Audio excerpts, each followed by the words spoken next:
Okay, everybody, let's welcome the captain of Legion 13, Jon Rahm, and the captain of Torque AGC, Joaquin Niemann. These are the only two players who are mathematically eligible to win the 2024 individual championship at the end of this week, with only a 3-point difference between the two. Welcome, guys. So, Jon, this is obviously your first season on LIV, and you have one win and finished inside the top 10 of every event that you played.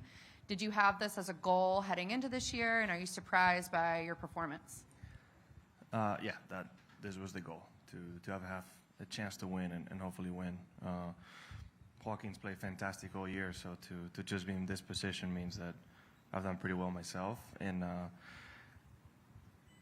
expectations are hard. Was it the goal? Yes, you never know how you're going to play. So I'm very happy that in the second half of the season I've played a little bit better than I did early on, even though I still played pretty good golf early. So I'm happy to be in this position and very, very excited to start the week, because it's going to be a special one for one of us too. And Joaquin, you started out the year really strong with 2 wins, one in Mexico, one in Jeddah, and then you had the round of 59. So how do you feel that your game is now compared to the beginning of the season? Yeah, I mean, it's been pretty good. The start of the season, the first half, I'll say, yeah, I mean, I play amazing, winning 2 tournaments at the start. And then, yeah, I mean, down the last part, I haven't been the best, but I feel like it's getting there, and to be in this position, the last tournament is pretty special. And do you guys, is there an extra set of nerves this week, teeing it up? Do you guys feel like there's a lot at stake? Yeah, I mean, there is obviously a big goal for the season this week. I mean, one of my goals was to win the season, and yeah, I mean, it's all come down to the last week. So yeah, I mean, there is a little extra pressure, which I feel like is nice. It's part of the sport and being competitive, and for me, yeah, it fits me in a good way to get better, to work harder, and to be more ready for that position. And Jon? I agree with what he said.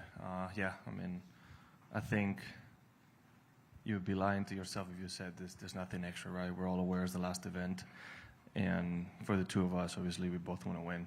Anybody wants to win. So I also believe that being able to be in this position and having those extra nerves is a privilege, right? We're the only two in the entire league that are going to be feeling like that this week. So yeah, you have to embrace it and compete, and still try to win, but knowing that there's a lot more at stake if that doesn't happen. So I don't know if you guys are aware, but you guys each get a championship ring if you win, which is obviously unique to golf. It's prevalent in other sports. I'm going to read you some information about the ring that you guys would get to take home. It has 5.78 carats of white diamonds, has 1.2 carats of natural green emeralds, has green glow-in-the-dark UV enamel detailing. It has a concealed ball marker with an embossed QR code. The QR code permalinks to the video reel of your winning moment, so the winner can relive and share their victory anytime that they wish. And it also has 1 carat of black diamonds, 14 karat gold weight of 84.8 grams. How cool would it be to take this home, Wako? Yeah, that sounds pretty cool. Probably my wife won't be happy knowing that my ring will have more gold. But yeah, no, I feel like it's pretty special. It's a little different than other trophies. So yeah, I mean, it would be pretty cool to have an extra ring. Jon? I'm trying to picture what it looks like right now, and I can't get that in my mind. So it's a lot. It's definitely a lot, but honestly, who cares what it is as long as you're the one that has it, right? That's, I think, what most of us would be thinking. I'm sure your kids will love scanning the QR code and watching your winning moment. They're too young right now to be scanning anything, but I try to keep a lot of that part of my life away from them right now. They're still a little too young. Okay, so obviously we talked about the individual championship, but this event also determines the top 24 players in the lock zone, which get locked into your teams for the next year, and also the players in the DZ, which is the drop zone that get relegated out of the league. So there's a lot at stake. not only for you guys, but for some of the players on your team who are at risk for relegation. So I'm just curious what type of questions or conversations you guys are having as a team in the locker room together this week as we head into the final event. Jon? I personally am never going to be the guy that would approach the player and start asking questions. I understand, especially during the week already being here, I don't want to add to whatever he may be feeling. So if there's any questions or advice that he needs, I'll be there. I'll support him in any way. But I feel like if I went up to him right now, I'll just be adding on to the moment, right? Obviously, they're aware of what they need to do. They're aware of what they need to finish at to have a chance to get out of that relegation zone. So this late in the season, I'll leave it up to them. And maybe if I see that they're a little nervous, I'll try to calm them down in different ways. But I try to let them be the ones that come to me if they have any questions. And Wako? Yeah, I feel the same way, and I feel the same way. Obviously, they're gonna have a little extra pressure, but I think it all comes down to them. They all know where they chasing the way they work every day, and I mean, obviously, it's not a great situation to be honest, but yeah, like Jon said, I'm not gonna be there and ask him, hey, you're in this situation, you know, you gotta do something. I mean, they all know what they're doing. They're all trying to get better. And yeah, I mean, on our team, we're all trying to help each other. So is there anything we can do to help and to get him get better? We're gonna do it, and we're here. So they all know that, and yeah, we're here to get better. And yeah, I feel pretty confident that Mito's game is getting better. He's getting a lot confident. We see with his new putter technique, and yeah, he's gonna be all right. On the topic of relegation, when you look at the standings, there are currently several captains that are at risk for relegation, which is new for LIV Golf. Amongst the players, is there a different vibe this week, given what's at stake across the board? I don't know. You might be asking the wrong two players. Yeah, I think our mind is on something else. So, you especially Torque. I don't know how close they are to clinching the third spot, to have a bye day in Dallas. So you're probably thinking about other things other than that. I have mixed feelings about the topic of captains and relevancy. There's a lot of ways to look at it, right? You're a captain, maybe you should have some sort of safety net, but at the same time, if you are a captain, you're supposed to be a leader, maybe play better, right? So I'm not sure if I've made up my mind yet, right? But I do, in this sport, in sports in general, right? You try to feel like you earn everything you accomplish, and if you don't play well enough, things are not going to usually go your way. So it's we know, at least in many leagues and in Europe, where you don't play good, you get relegated. So there is an element of excitement to that as well, that even a captain can have a bad year and just not be there, right? So it's not a safety and comfortable as many people make it sound. Wako? Yeah, I think it's a tough situation too. I do feel like if you're a captain, you're always trying to to bring the best for the team, and I think being a captain means that you're just wanting everything, and you want the team that is playing the best. So I mean, it could be the case that if he's not playing good enough, might find someone else that do better and still try to support the team.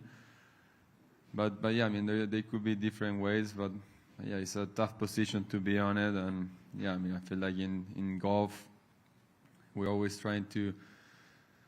competing and trying to be in a better position and trying to win. And yeah, I mean, that's a different situation, and I don't think anybody would like to be there. So yeah, what they have to do is just, I mean, work harder, play better, or yeah, just find a way to improve.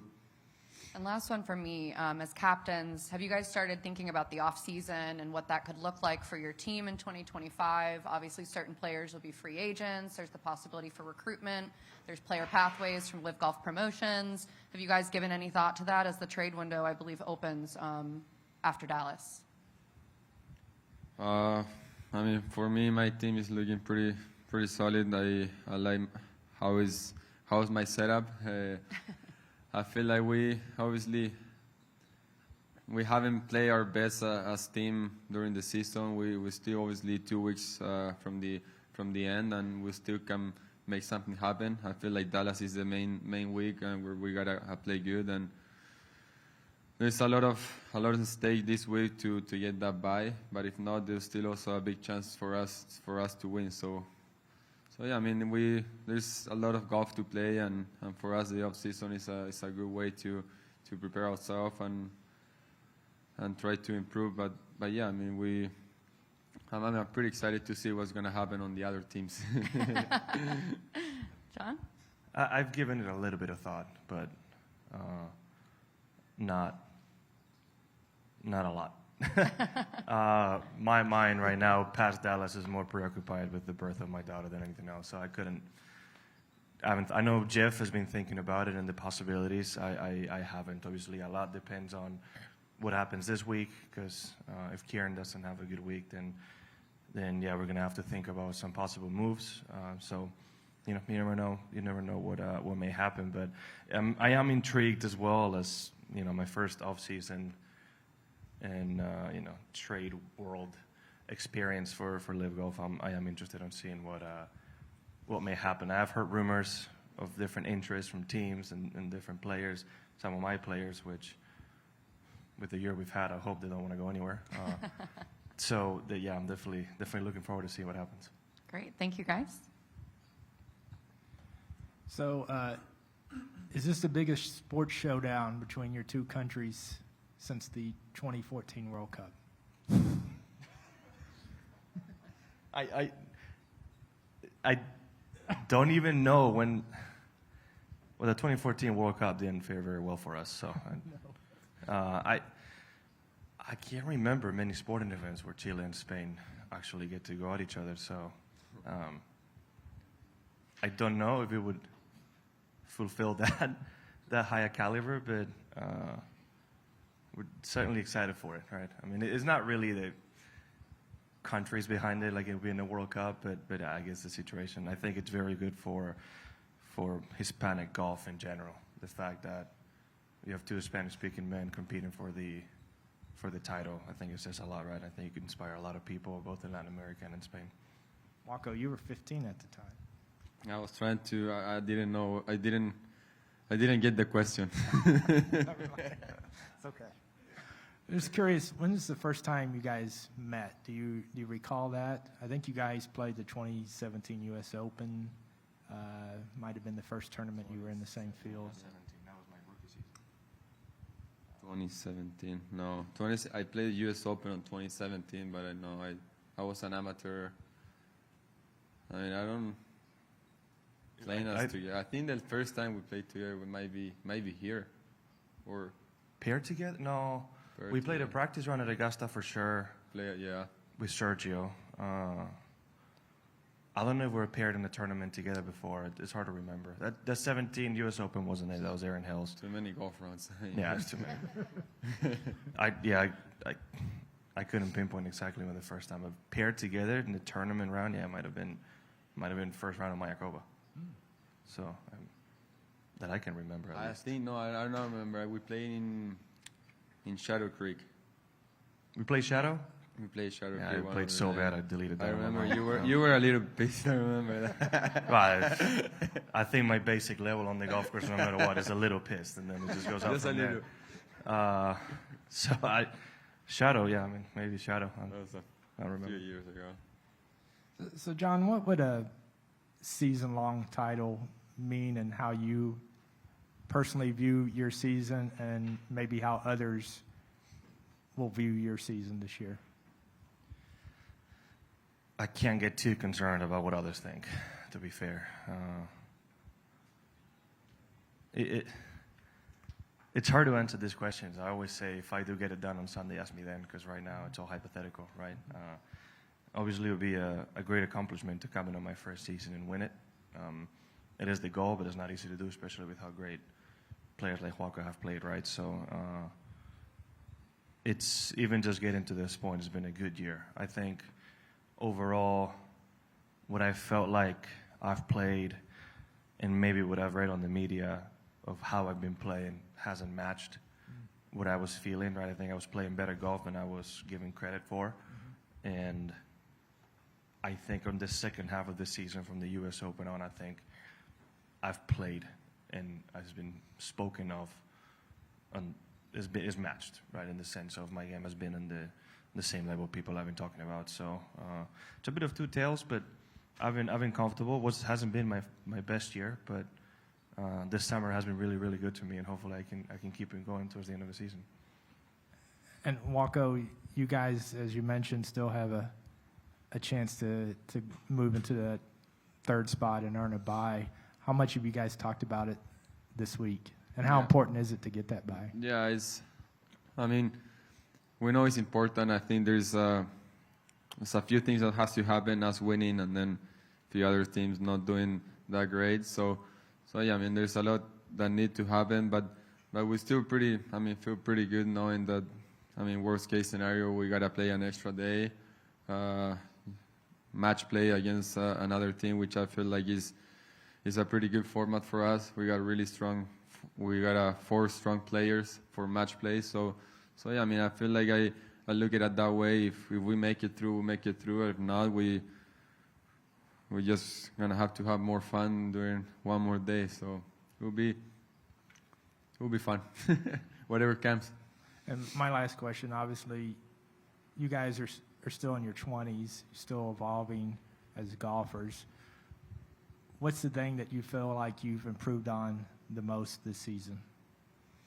Jon? I got 2 months of being on my 20s left, so. I was giving you some credit. Right question, right time. Yeah. I was thinking about that was the second half of the question, sorry. What's the thing that you feel like you've improved on the most, evolved as a golfer this season? This season?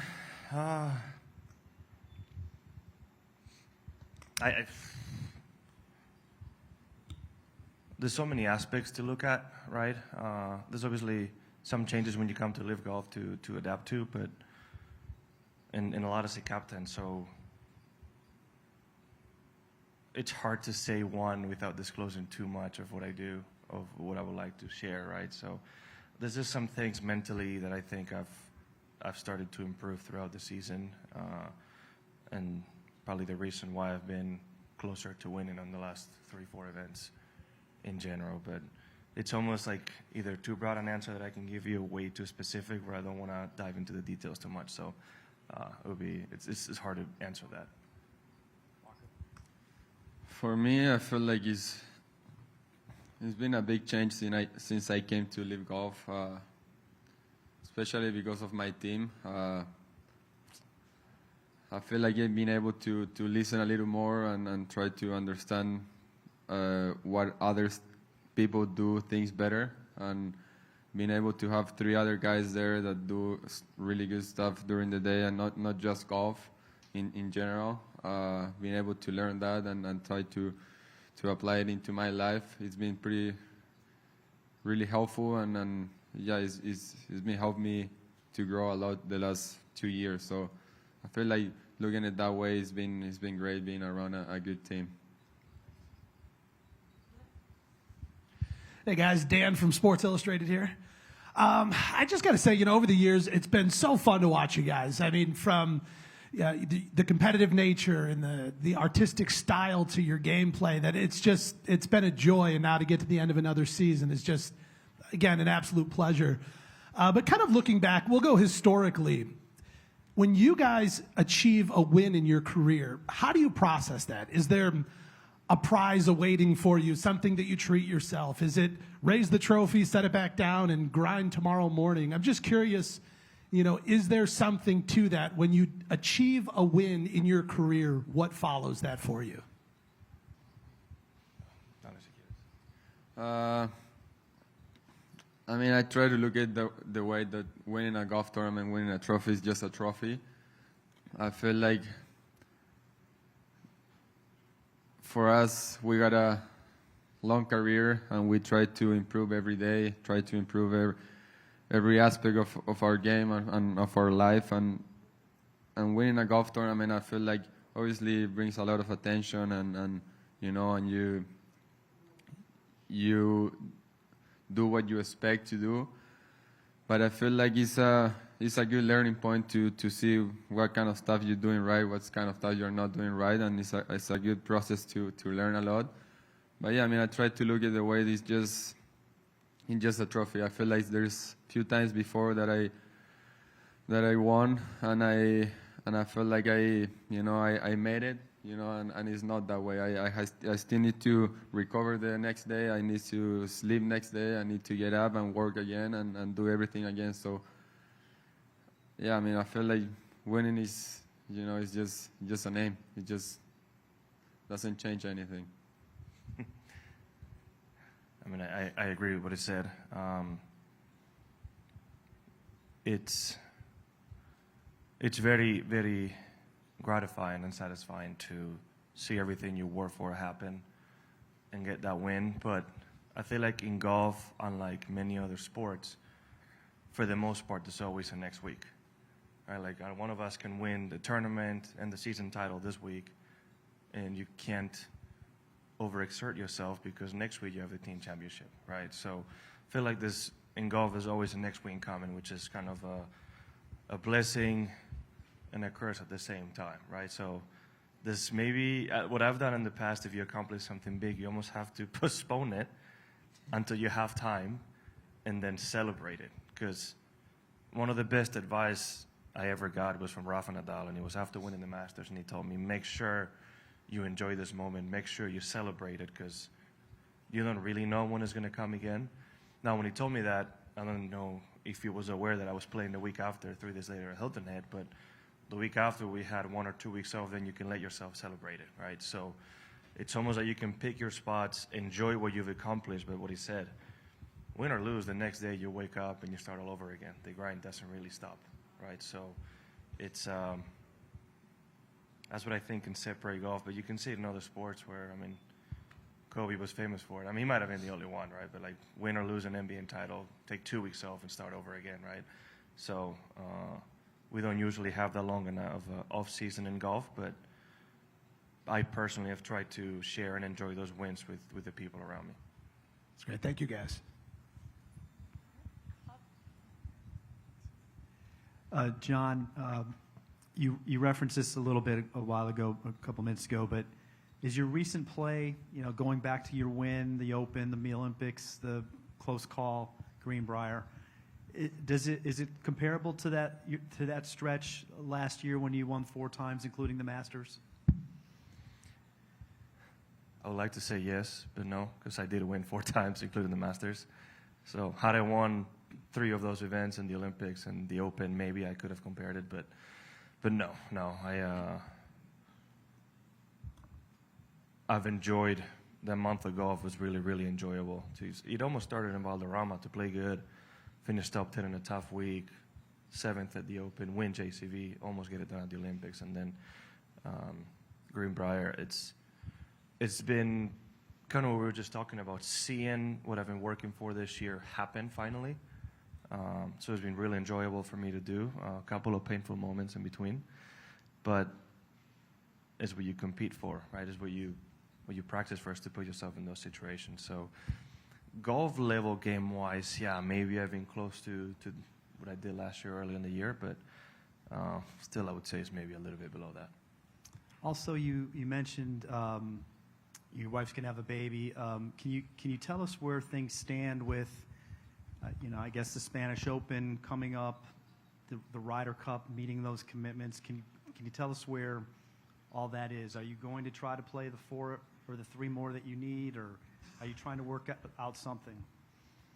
Still talking to the DP World Tour. I intend to play in Spain. Yeah. So, but do you know, is my understanding you're supposed to have to enter by tomorrow? Is that, okay. Noon in, well, I'm entered to the tournament. Okay. We entered a long time ago. Whether they let me play or not is a different thing. I'm not a big fan of the fines. I think I've been outspoken about that. I don't intend to pay the fines, and we keep trying to have a discussion with them about how we can make this happen. I've said many times, I don't go to the Spanish Open for the glory or anything else. I think it's my duty to Spanish golf to be there. And I also want to play in Soto Grande. So at that point, they would almost be doing not only me, but Spanish golf a disservice by not letting me play.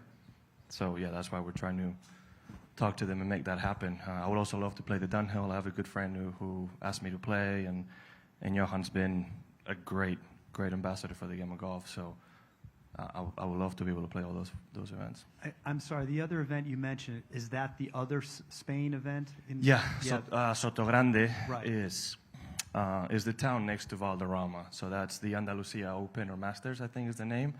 And it would go Madrid, so Open de España, downhill week off, Soto Grande. And I want to play all of them. I think I might be entered into both of them. We submitted we enter those events, yeah. I mean, and I want to play. That's my intent, is to play. And, not to dive too far into this, but how's Kelly doing, and how does that impact this at all? She's doing really good. She's doing really good. There was a dark moment there with the pregnancy. When I say moment, it was every bit of 2 months. And I feel like we're coming out of that right now. We're towards the end. Because of the issues we've had, they probably won't let it go past 38 weeks, but she keeps doing better and better, so they keep changing what our deadline is. I think right now, most likely, if a baby doesn't come early, we might try to induce right after Dallas. So it could be a case where I go home, deliver the baby, and then flight Tuesday or Wednesday to Madrid. So I could have a case of flying Thursday morning and teeing off Thursday afternoon. Could have a case of landing there on Wednesday and teeing off Thursday morning, right? So I'm saying right now we have that going on. But if the baby comes early, then we'll see what happens. I probably still would go back home to try to spend some time with them before I'm gone for the other weeks. And I'm sorry, just one more on this, but is it your understanding you have to play those 4, in other words, 3 more, because the Olympics counted? Yeah. The Olympics counts as those 3. I don't know all the regulations. I know if you play your country's open, counts as 2.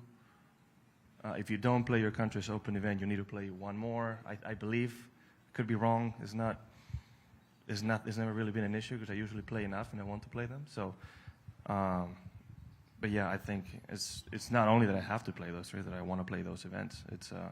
They're fun. My last experience at the downhill, I didn't play good, so maybe I'll get a little bit of redemption. Even though being a 4th week in a row after having a baby might be a little much for Scottish weather especially, and Carnoustie. But still looking forward to some really fun golf ahead. Thank you. John, about the Rafa Nadal advice, I imagine you get a flurry of texts the night you win the Masters, and you almost don't even get a chance to look at your phone. But then you drive to Hilton Head very quickly. You have to do media immediately. I guess I'm curious, how does Rafa's advice break through all of that noise? Is it obvious because he's Rafa Nadal, or is it? Yes. Yeah. Yeah, I mean, there's certain names, like obviously you're going to get a lot of family and friends, and the immediate family, obviously, phone calls, right? Well, my dad was there, but phone calls with my mom and other part of the family, don't even need to respond to the text, really, right? So, but then there's a lot of them that maybe no, you're not going to be able to answer at the moment, but the second you see a name like Rafa Nadal come by, and his was a voice message, I don't know what I was doing, but instantly the second I saw it, I listened to it right away, right? So yeah, there's names like that one, like a Michael Phelps, like Larry Fitzgerald, other great athletes that if they send you a text that they have, I mean, you want to listen to it, because not only they might be talking from experience, they might give you some great advice in general. But it's funny because you mentioned that. You pick your moments trying to respond, right, to all those people. You're getting hundreds and hundreds of messages, and depending how social you like to be, it might be more. And if you go into social media, it may be even more, which I stay away from that. But it's something that you welcome, but it gets to a point where you can't really respond a personalized message for everybody, right? It gets a little blunt to a lot of friends where you just say thank you and move on to the next. And then I think for both of you, the discussion about unity in pro golf, men's pro golf, I think there's a bit of an acceptance that it's going to be decided in boardrooms. But I was curious if when you have this match between Bryson, Scotty, Rory, and Brooks, and things like of that nature, are there things as a player on the LIV side that you guys have done or would be interested in doing and kind of getting closer to unity? God, I'm not sure if I understand the question, but ever since I joined, and I believe before, I've felt like we should do what we can to. We have an opportunity to create a new stage for golf in the world of sports that could be better than what we had before, and I feel like we should take advantage of this situation. So yeah, if there's anything that we could do that needs to be done, I'll be happy to do it. Had I been asked to go play in that match, I don't know the date, but I would have tried to do it because on that time I will be going to Spain, so December can be tricky, but I would have tried to make it and be a part of it. If there's ever anything in the future like that, yeah, I mean, I wouldn't mind. I think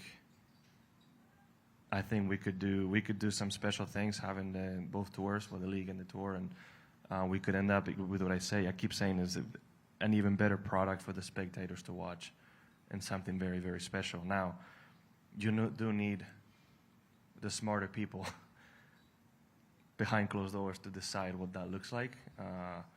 I don't know what the law says. I don't know what could be possible or could not be possible. But I think if they put their minds together, they can come up with something very special. And that's been my thought all along. Yeah, I'm not against anybody, and unify and grow the game. So yeah, I mean,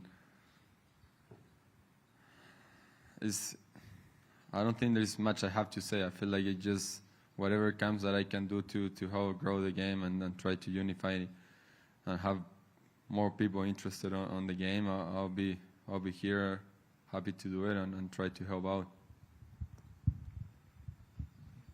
Like one more from Joy. Hi guys. I wanted to ask you about the battle everyone has asked. What do you think about the Battleground out there? How's the course, and how does it suit your game? I haven't seen all 18 holes, so I can't give you a complete. I've only seen the front 9 yesterday, and I believe it was a different wind that we're going to play. It's in fantastic condition. It was, from what I hear, really firm a few days ago, and they tried to get under control yesterday.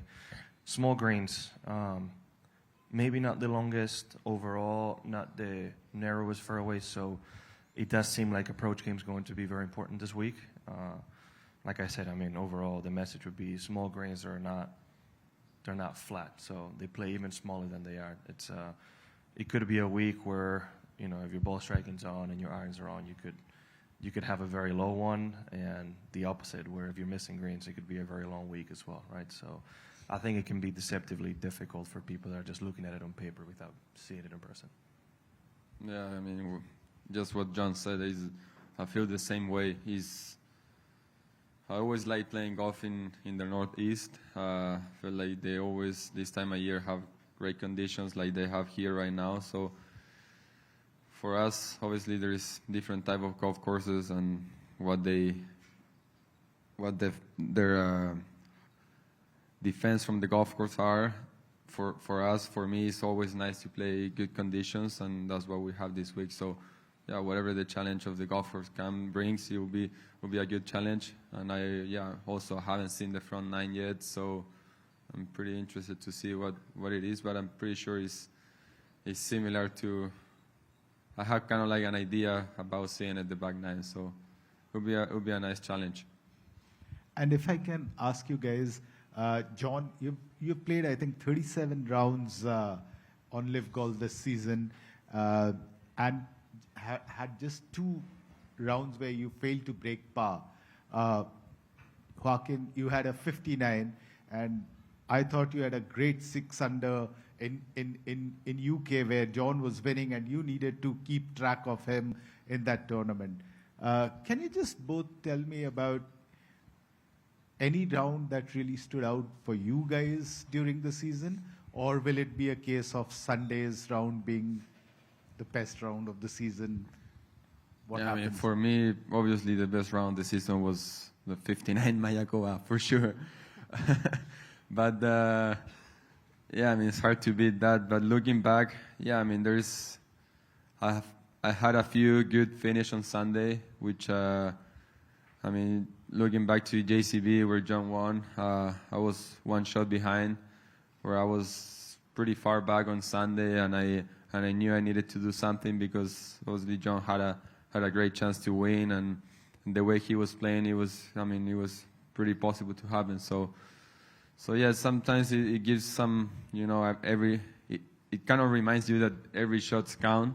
I mean, you see now I'm just 3 points behind, and that's only probably one shot, you know. So yeah, it just reminds you how important it is to stay present, to focus and give all your 100% on every shot, because you never know what it could finish. So yeah, I mean, looking back, there's a good Sunday rounds, and yeah, I feel like I had a few good finish to a few kind of poor starts on the first 2 days. So yeah, it's nice to see them, and it will be nice to start with a 59 again. Were you asking what we think our personal best round is, or in general? Because if it's in general, it's just 59, obviously, hands down. There's no. Mine. It has to be that 8 under at JCB. I didn't expect to see a score that low on that golf course all week, to be honest, and to do it myself, I was surprised. There's been stretches. I mean, I think it was the second round at Greenbrier. I was 8 under on the last 10 holes. So that stretch of golf was pretty good. But if I had to go based on those 18 holes, yeah, I think that opening round at JCB was probably my best for the year. Great. Thank you guys so much. I will be seeing one of you up here on Sunday after play. I can't wait to see who it's going to be. Good luck this week, and thank you very much. Thank you. Thank you.